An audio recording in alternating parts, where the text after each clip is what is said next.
Hey, Hey, everyone. I'm excited to introduce to you Jasmine Waring, who's such an incredible human being. This is episode 163, so excited that we've made it this far. And Jasmine, you have such impressive background. Your all of your ERG efforts at Salesforce, being the Washington D.C.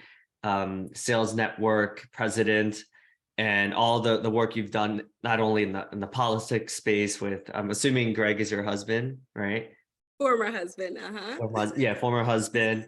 And yeah, so much to talk about.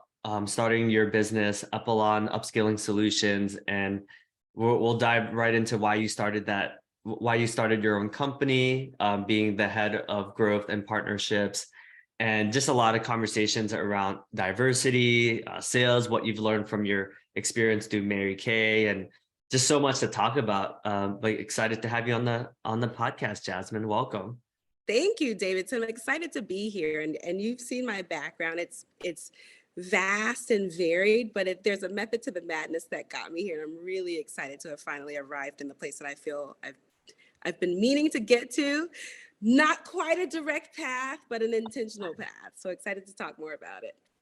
Oh yeah, and for context, we know each other through Jheryn, who I found out is your twin sister, and you both have such strong backgrounds and being a thought leader in sales and just mentoring and really bringing up the next generation of leaders. So it's just so cool to be connected with you. So thank you, Jheryn, for connecting us. And I know we've had conversations in the past, and LinkedIn is near and dear to my heart. It was really set the foundation, and how can I build long-lasting relationships? And then all the ERG conversations, being a Leah lead, like, has really helped me just be more introspective and just a bit more thoughtful, and just more aware of some of the social issues and how we can come together and move society forward in the right direction. So thank you, LinkedIn, for connecting us.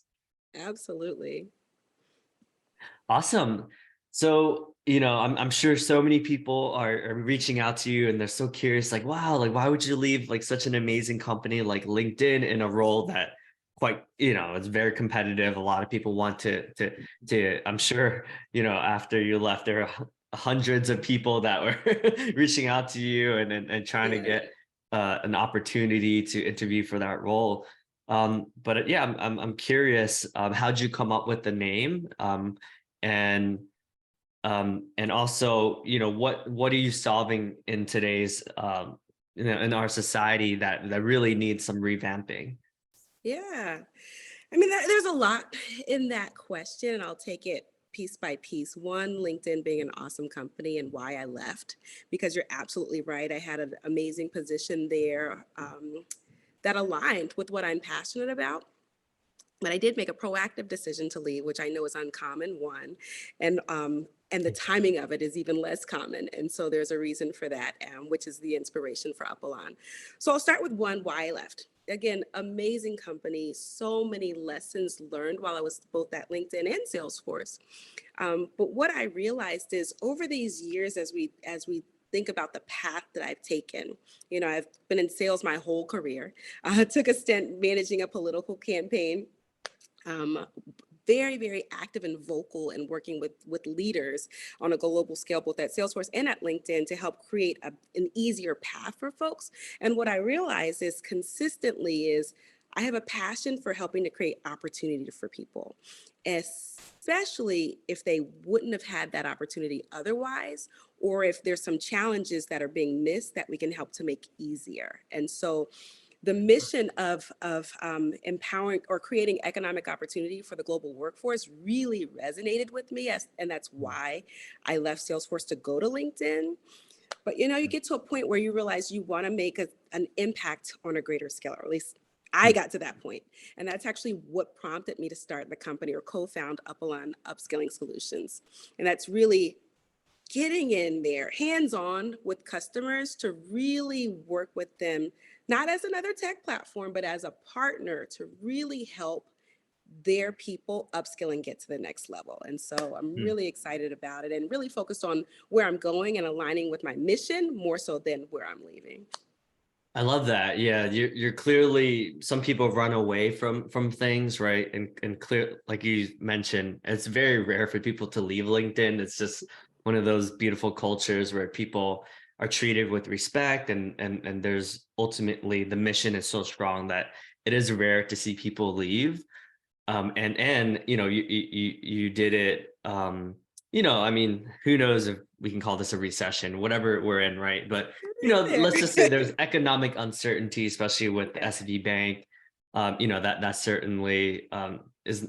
But yeah, I'm curious, like what sales training, like, because I personally think that sales training, there's too much emphasis on the band and the med pick. And yes, like that's important, but there's so much more, right? That I think even at the like emotional intelligence level that we can incorporate into our sales training. Yeah. Yeah. So, what's most important that you're asking me now? I want to make sure I answer your question.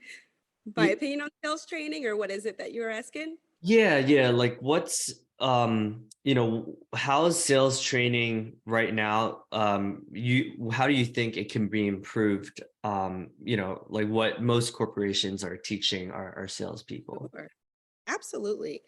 You know, there's so many different types of sales training, and we actually chose not to be specific in the space of sales. Although we're focusing on revenue teams, we're choosing to focus on revenue teams because companies are hurting, people are hurting, and it matters a lot right now. But what we're doing is really bridging the gap that we see in sales. One, they're too long. Too long. Yeah. Nobody has the attention span for weeks of training or even an hour too long training that they're going to forget in a couple of hours. Yeah. But three, I've seen a disconnect. You know, working with so many customers between my time at Salesforce and my time at LinkedIn, a consistent disconnect with well intentioned people and departments. Sales, not quite on the same page with enablement, or companies, if they were large enough to have both, there was a disconnect, or companies were not large enough to have both. And so I see it often that there's a lot of information, like a library of information, or just Mhm. so much information, but no clear guidance and perspective. And having moved from pharmaceuticals and medical devices into the tech space, I recognize clear guidance and perspective to help folks really wrap their mind around what this is, why it matters, how to do it as it relates to your role. Not just Uh, big picture, this is who we are as a company, this is what we do, but how do you mm, become effective in the job that you have? And how do you do that quickly? And so we've actually created a framework to figure out what skills are necessary, who's doing them, and who's using them well, what's necessary now, what's necessary later, and how do we transfer those to other people, whether they're new to the company or maybe they've been there a while and they're mm, part of the 50% of the workforce that needs to be reskilled by 2025 and learn yeah. something new. How do we help them move from where they are to where they need to be so that we can all Mm. excel quickly? And so it's a different process. It's bite-sized, like micro learning, coupled with AI role play to practice it. But we're really excited about taking a different approach that's not taking a long time, but a short time in and out, effective. Let's go. Huh. Uh, so I'm hearing like a lot of organizations spend a lot of money and time and resources training a lot on the product, right? Like it's like product specific Yeah. training. And yes, like you know, we need to have a baseline, right? But it sounds like you're bridging the gap between like really understanding and meeting the client where they're at, and less us just pitching our what we want, right? And less being and more being in tune with like, you know, what the client needs and wants in that moment. Definitely being in touch with what the client needs and wants, and also aligning on what the skills are that are necessary to be able to even have that conversation. Hmm. I see. So it sounds like you've done a lot of you know, you've spoken to a lot of different clients, and you're just seeing that you know, I was looking at trends. There's the last 3 years, there's less reps are hitting their quota, less, you know, there's not the trends aren't good, right, for sales reps. So Yeah. it seems like there's something going on here. Can you speak to maybe why you feel like that is why it's trending in the wrong direction when it comes to account executives? Sure. I can speak to it, and it won't necessarily be specific to only account executives. It can be account managers, it could be Mm, BDRs, et cetera. And I'll say that, there's huge skills gaps on teams.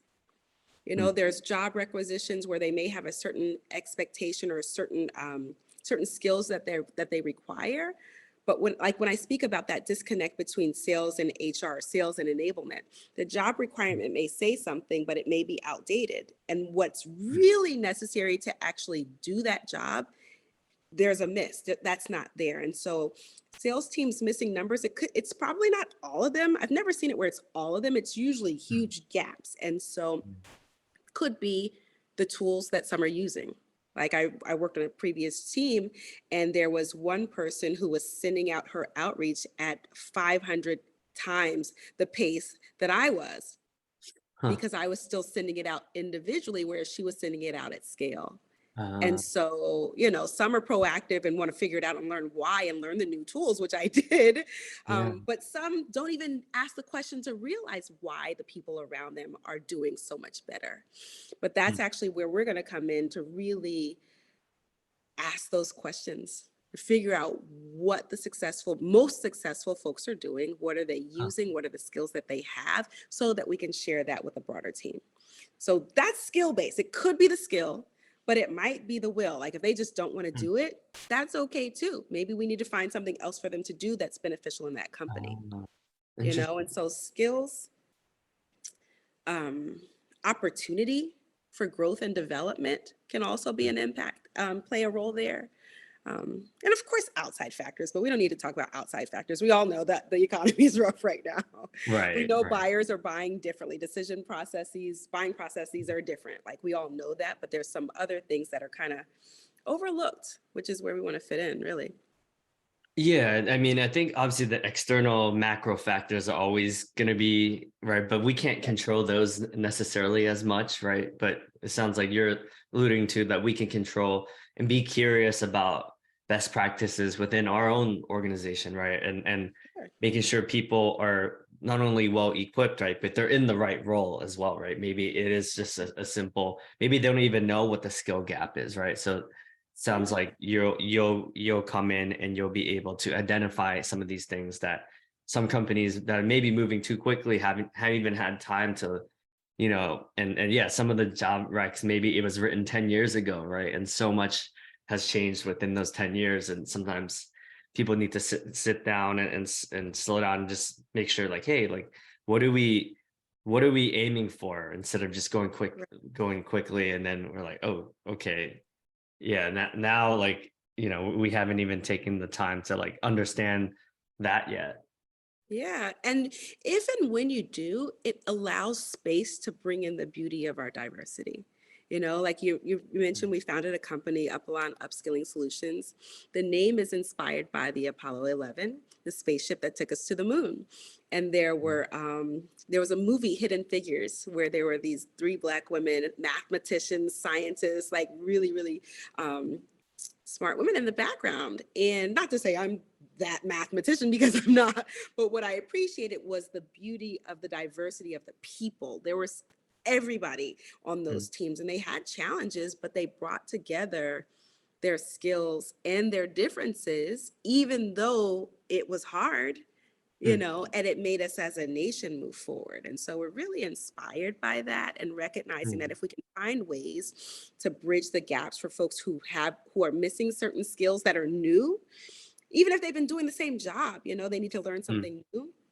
If we can find a way to bridge that at scale quickly, it'll be huh, beneficial not only for business, but also for people in our economy. And so it's kind of that mm, whole, it's not a DEI company, but it's based on, if we can find win-wins, not only for people, but also companies, we're all winning. So hmm. yeah. Yeah, I love what you like being in New York City and being DC, like you're exposed to so much diversity and just so many thoughts and people from so many different backgrounds, that I think Oh that's yeah. one of the beauties of being in a city, in those two cities. I mean, as as when you were the chapter president, I'm sure there were a lot of takeaways from that whole experience. Like, what were some of your takeaways from leading that charge and being so plugged into so many different communities? Um, I was chapter president for National Sales Network, DC Baltimore, during probably the most challenging phase that any of us have been through.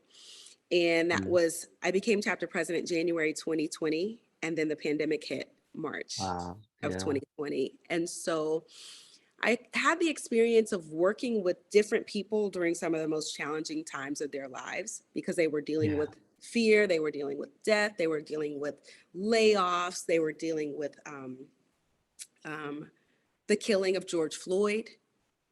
And Mhm. there was so much social um, dis-ease at that time that ran over to other parts of their lives. It was a time that Mm. brought people together, because business is Huh. people. There are businesses that are entities, but they're all people. And it was a Yeah. time that we all felt vulnerable in different ways and really came together in ways that I have never seen. And so I was able to have Mm. very real and raw conversations with folks at levels that I probably wouldn't have had otherwise, Mm. including as an individual contributor in my role. I had conversations with senior vice presidents and global leads at tech companies, as well as medical device and pharmaceutical companies and other Mm. B2B services companies, and realized that most people are genuinely good Mm. and have fears, especially when there's times that they don't have control. So that Mm. pandemic was almost like a neutralizer, but it Huh. also created a space to have some very real conversations about not wanting not wanting any favors, not wanting any handouts, but wanting an opportunity. And Mm. um, it kind of opened the door for conversations around equity versus equality. Mm. Like equality sounds great, but it's like everybody having the same thing. But Mm. when you're looking at equity, let's give people what they need. Then Mm. we can be even more effective. And then let's take it even further and get rid of the barriers and the blocks that are Mm. creating the space that different people need different things.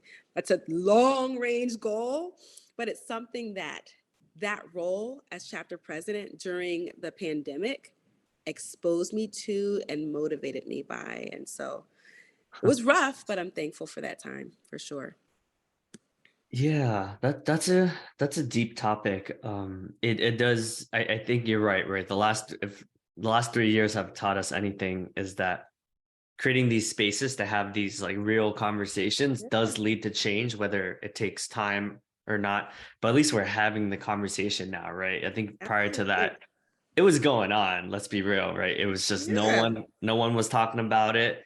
But when everyone is talking about it, like someone Mhm. has to look in the mirror, right? And have these uncomfortable reflections and introspective conversations, right? Yeah. And people at the top, right? What can they do, right? Doing nothing is sending a message as well, right? So, Absolutely. And I think also because of it was such a vulnerable time for people. hmm, It really, if there are people who feel or who have ever felt invincible, that time was the perfect time, or it was like the perfect storm of the realization that none of us are invincible hmm, and that we're better together. We really are.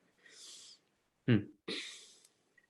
Yeah, yeah. It brings back to the point you said earlier about just like really embracing our differences. And yes, although it's uncomfortable, right? Like the Apollo mission, but clearly, all everyone contributed, right? It was truly a team effort, and Yes.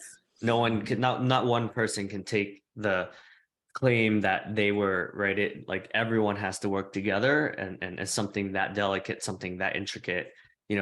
A lot can go wrong, but it clearly embracing everyone's the different opinions, the different thought leadership, the different created something beautiful that that's leaving a legacy for everyone. Yeah. Love it. Um, So, I know that, for LinkedIn is pretty fresh, but would love to, because people ask me all the time, like, hey, like what was your time at LinkedIn like? What was your, and Salesforce, I'm sure as well. There were so many takeaways from that experience. Um, what what can you say about those ecosystems that have greatly contributed to the person you are today?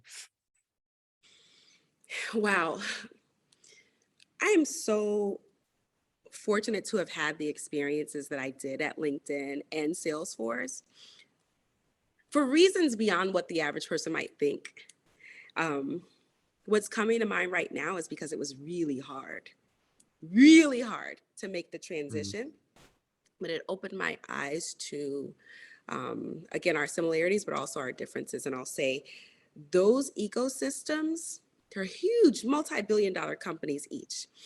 But what I learned from those at Salesforce, I worked with government agencies. At LinkedIn, I worked with enterprise size global companies. mm, What I realize is solving problems, big problems, problems that are 5, 10 years down the line problems, is more valuable than ROI, is more valuable than if you invest 100,000, I can show you $1 million ROI. You mm, said this was a priority. I'm showing you that we can help you with that. Buy it. Very different mindsets, very different perspectives, but winning some deals and losing some deals while both at Salesforce and at LinkedIn helped me to realize how important it is to try to figure out what is the big picture problem that mm, is causing challenges, like impacting your business on a grand scale. And it's not easy to do, but if you can find a way to figure that out and can actually help them with that, you're all winning. And, that was also part of our motivation to start the company, because that plagues organizations across the world, and people and skills gaps are something that nobody's really mastered how to address. mm. But digital transformation has changed the world, and the Yeah. people need help keeping up with change. Mm, And I recognize that my mind thinks in a way that recognizes that problem is larger than any one specific chat. Like, for example, GPT. Everybody's talking about chat GPT, and I'm like, this is really cool, and I definitely look forward to seeing how it can help more. But I said, you know what, our focus is people. Our focus is helping people move with change, because mm, people moving with change helps organizations. Chat GPT will mm, help us do what we do and do it faster, but we don't need to focus on that another mm, tool, and it's like, it's great. I do believe it's going to change the way that we operate, but mm. being at Salesforce and being at LinkedIn really helped me to develop a focus on addressing big picture problems. Wow. I mean, that's clearly a valuable skill, right? I mean, if you could do that, and then your impact and your legacy is going to be magnified and exponentially, right? Yeah. Versus focusing, because I think it's the quality of our questions. One thing I learned from Tony Robbins that I'll never forget is like the quality of our questions determine the quality of our life, right? So if you're asking huge questions that impact millions and billions of people, then ultimately that's a much bigger game than people that are asking questions that are a little bit more narrow and focused on just themselves, right? Yeah, and uh, if you're willing to ask it, because I recognize this step it's bold, it's scary, it's audacious, but you mentioned impact, you mentioned legacy, and I was like, you only live once. And this is something my mind thinks in this way and has for a long time, but I never had the courage to do anything about it. But I see people hurting, I see mhm, businesses being impacted. And I said, you know what? My experience at LinkedIn, my experience at Salesforce helped me to realize that these leaders at these large corporations or government agencies are people, and they're people who are stressed out about problems, and yeah. I was bound by a certain level of exposure and bandwidth as it related to having a responsibility to sell a tool when I was in those roles. But now, Mm, I really have the ability to get in there and do my part. I mean, maybe we will change the world, who knows? But I definitely want to just take the bold step to help how we can solve the big problems, you know, and if there's a legacy to be had because of that, I'll take it.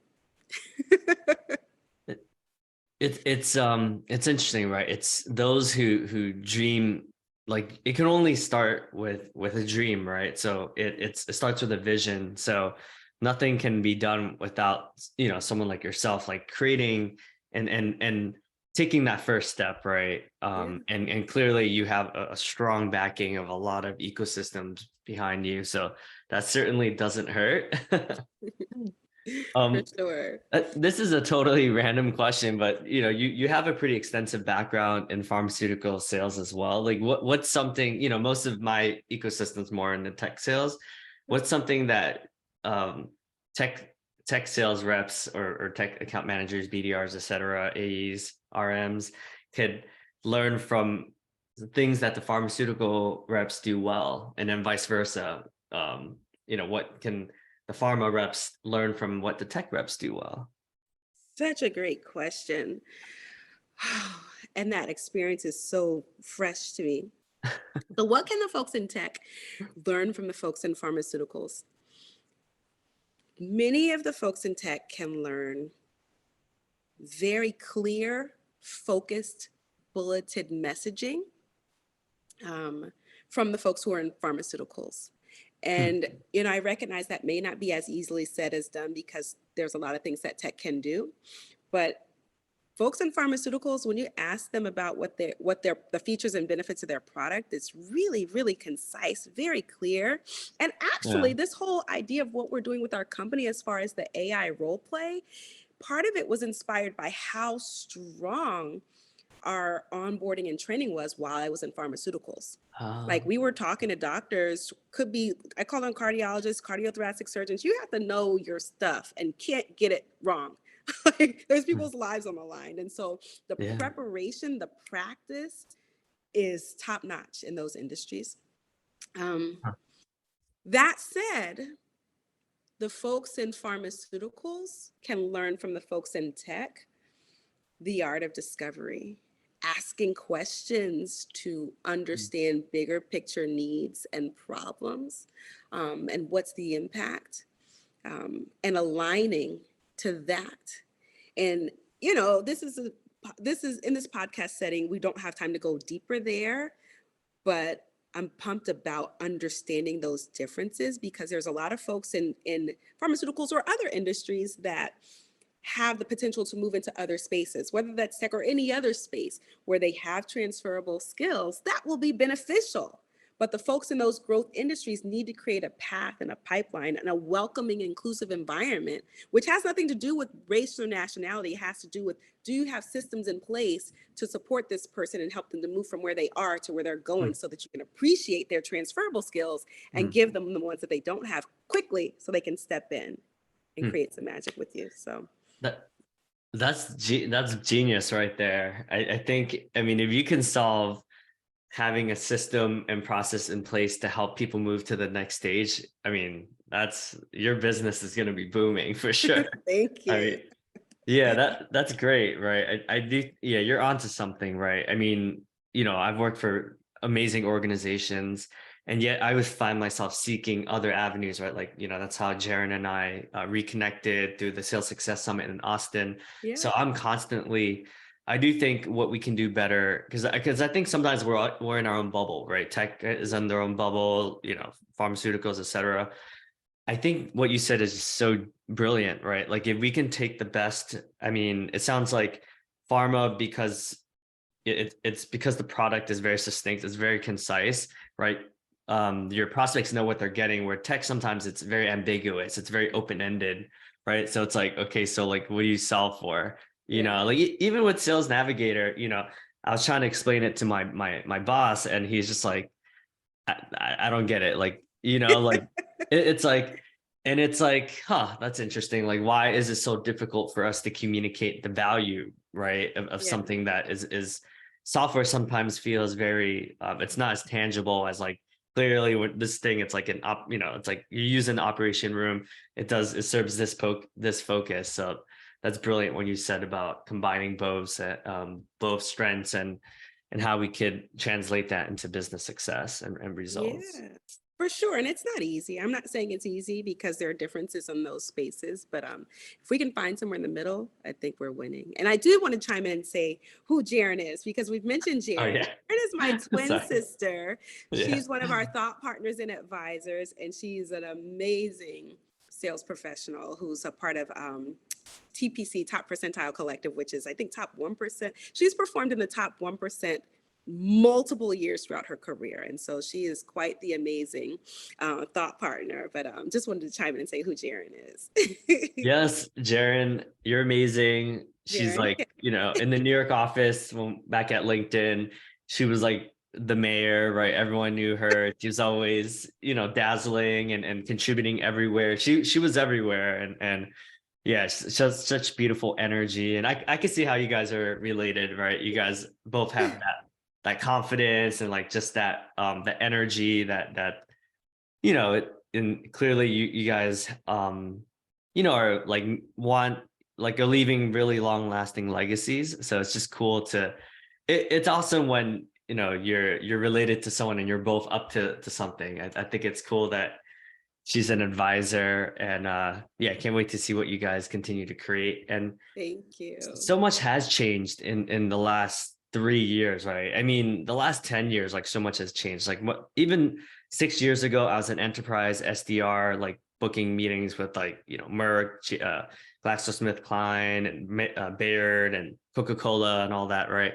And I thought it would be a lot. I'm at Fortune right now, so I'm kind of brushing off a lot of those old enterprise SDR skills I used to have, and so much has changed that I feel like I have to like relearn everything. And it's only been 6 years, right? So hasn't been that long, but I find myself like really just trying to find best practices, and it's just I feel like I'm a student. I'm honestly like a freshman in college again. It's Yeah. crazy just how much has changed in the last few years. Yeah. And that's what they say, like, oh, it's kind of like that growth mindset or agility and willingness to learn. So you're experiencing it. That's one of the most valuable skill sets is even just the willingness and the ability to learn because it's happening and it's going to keep happening. So we got to get used to it. Yeah, yeah, and like you said, right? I like what you said about AI and how it's ultimately going to help us if we are open to it, right? If we're adapting, if we don't avoid it, because it's coming whether we like it or not, right? So That's we fair. we we can either embrace it, try to learn it, be open-minded, and just try to do as much research and just practice, or we can complain and then we'll be left in the dust, and we'll be obsolete one day, right? It's Exactly. It's funny you mentioned that we posted our first jobs, and I had the pleasure of writing the job requisition, and I put in parentheses, complainers need not apply. But it's true. Like uh, we're moving into the future. I know it can be scary, it can be challenging, but if you're with us, like bring solutions. Like we want to hear mm, honesty, but no complaints just for the sake of complaining. If you're complaining, you have to couple that with a solution or an idea, or there's no space for you. Sorry. I mean, that's a good takeaway for anyone, right? There's critics, and then there's like, okay, well, thank you for sharing that. Like, what do you suggest that we could do that will move us forward in the right direction? It's like, oh, Yeah. I haven't thought of that. Yeah. It's like, well, I'll give you a day, 24 hours. Like, let me know what you come up with. Right. Next time, come with the solution at the same time as the problem.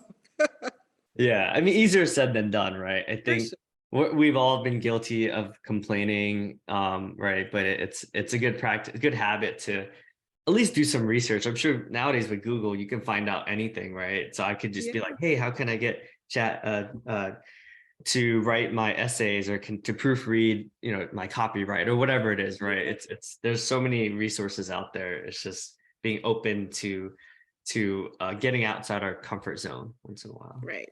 For sure. And it's fun if we're willing to, you know? Yeah, and so you mentioned that you'll use AI in the training aspect, right, to help scale. Like, how do you see AI helping, even in things like emotional intelligence, right? Like you said, like practicing, sales or client facing, right? Sometimes people probably aren't sure how AI can contribute in those realms as well. Yeah.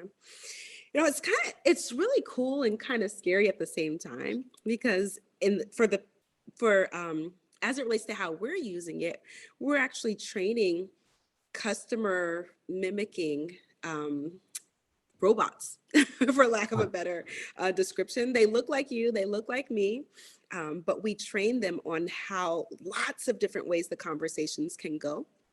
And then they Yeah. start to process it and come up with their own ideas and suggestions. So they literally have a conversation with this AE or BDR or relationship manager like a customer would.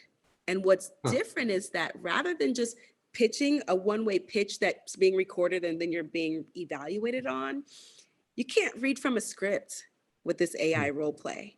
Like, you don't know what they're going to say. Yeah, yeah. You don't know, but you've got Huh. to be prepared to have that dialogue with them. But it allows you to benefit from the fact that this thing is actually thinking. Like, it has some information already, but it also starts to understand what you might mean or what you may have missed, and maybe and Mm. ask you questions to help you, to prompt you to go in the direction that's valuable, kind of like a Mm. customer would, but a little nicer than a customer, because they don't have the opportunity to buy. And so you can Mm. practice there with Hmm. real life customer scenarios, so that when you're actually in front of the customer, you don't have as many surprises. You're a bit more comfortable, and you have a Mm. much better chance at closing that deal, or at least progressing that deal, versus getting the feedback later once they've reviewed the video. Mm. And now the customer, the deal might be gone forever.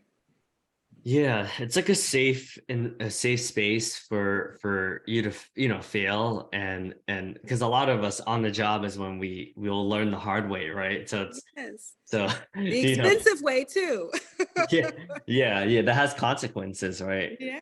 Versus you're having a safe space where we can practice. And yeah, that's brilliant. I mean, that's clearly the future, and where a lot of things are headed, right? Like, and technology can be our friend, if we empower it, right? If we leverage it instead of being afraid of it, or not being willing to at least give it a try, you know? Absolutely. I actually was listening to a podcast yesterday, and the person's name was Chris Doris, and he had such a profound quote. And the quote was, I might be messing it up, but the quote was something like, "The problem is the solution if you'll have it be."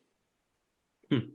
And I said, yeah, because if there's problems, there's an opportunity to create a solution, or an opportunity to think about, how can we do this better? How Hmm. can we evolve? And many people may see technology as the problem because they don't understand it or they don't know it.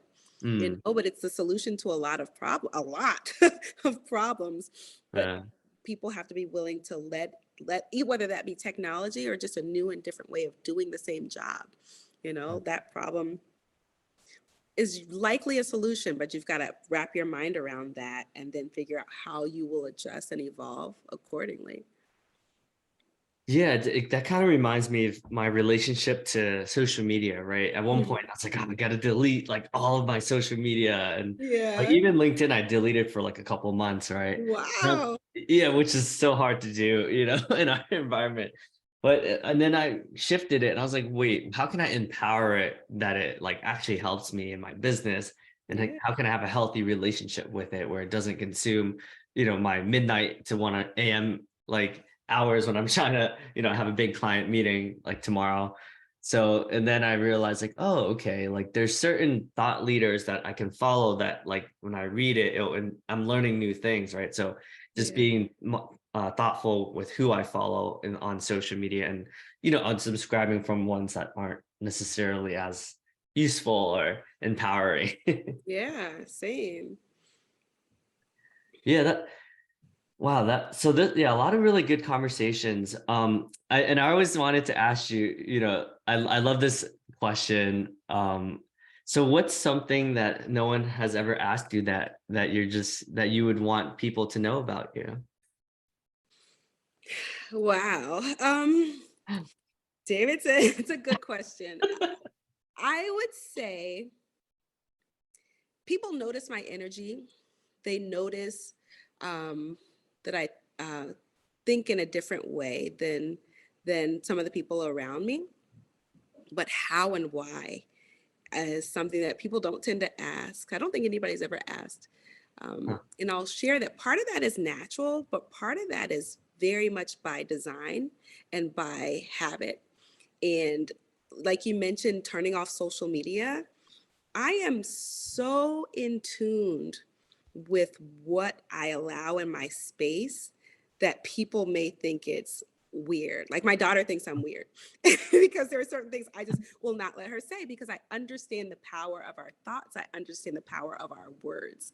And Huh. so I do that to the extent of listening to affirmations Huh. and manifestations for 8 hours because I listen to them every night as I sleep subconsciously. Huh. Yeah. So That's no that's white noise, no TV, none of that. Like I'm very intentional about what I feed my mind. And I'm asleep, but I recognize that even what you're around and feeding yourself subconsciously, your mind and body are processing. And so that's one thing no one's ever asked me that, but that's a habit that I have that I think has, it's not a thought, it's a fact that has contributed to who mm. I am today and who I'm becoming. Wow, that's brilliant.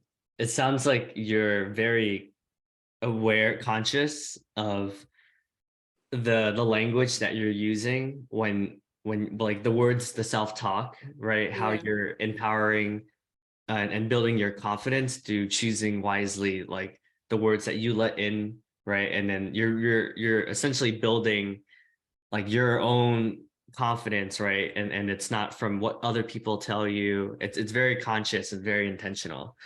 That's amazing. I mean, that's clearly something that you have in common with many other very successful people that I've met through the podcast and have shared similar sentiments where they're just very careful and very intentional about these things, right? That you can call it affirmations, you can call it self-talk or their mindset, but you guys all have that in common. That's great. Thank you. That's Hmm. awesome.